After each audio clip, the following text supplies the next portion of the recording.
அவர்களாகிய நீங்கள் நன்றாக கேட்டுக்கொள்ளுங்கள். எனது வாழ்க்கை முழுவதும் போர்கள் மட்டும்தான். அதில் இந்தியாவில் நிகழ்த்திய முக்கியமான போர்களான முதலாம் பாணிபட் போர் 1526ஆம் ஆண்டு இப்ராகிம் லோடியின் 1.5 லட்ச படைவீரர்களை எனது 12,000 படைவீரர்களை கொண்டு வீழ்த்தினேன். இந்த வெற்றிக்கு பெரிதும் உதவியாக இருந்தது எனது வலுவான பீரங்கி படைதான். இந்தியாவில் முதலில் பீரங்கி படையை அறிமுகப்படுத்தியதும் நான்தான். இப்போருக்கு பின்னர் இந்திய சாம்ராஜ்யத்தின் பேரரசராக முடிசூடினேன். பின்னர் 1527ஆம் ஆண்டு நடந்த கான்வா போரில் ராஜபுத்திர அரசரான ராணா சங்காவை தோற்கடித்தேன். இந்த கான்வா போர் வெற்றிக்கும் எனது பீரங்கி படையே காரணமாகிருந்தது.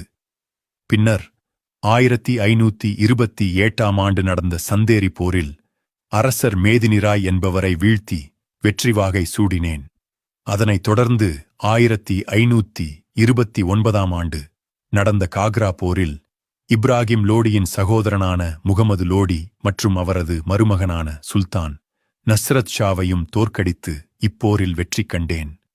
முக்கியமாக எனது சுயசரிதையான துசுகி பாபுரி அல்லது பாபர் நாமா என்றும் அழைக்கலாம். இச்சுயசரிதையை துருக்கிய மொழியில் எழுதியுள்ளேன். இதுவே உலக செவ்வியல் இலக்கியமாக கருதப்படுகிறது.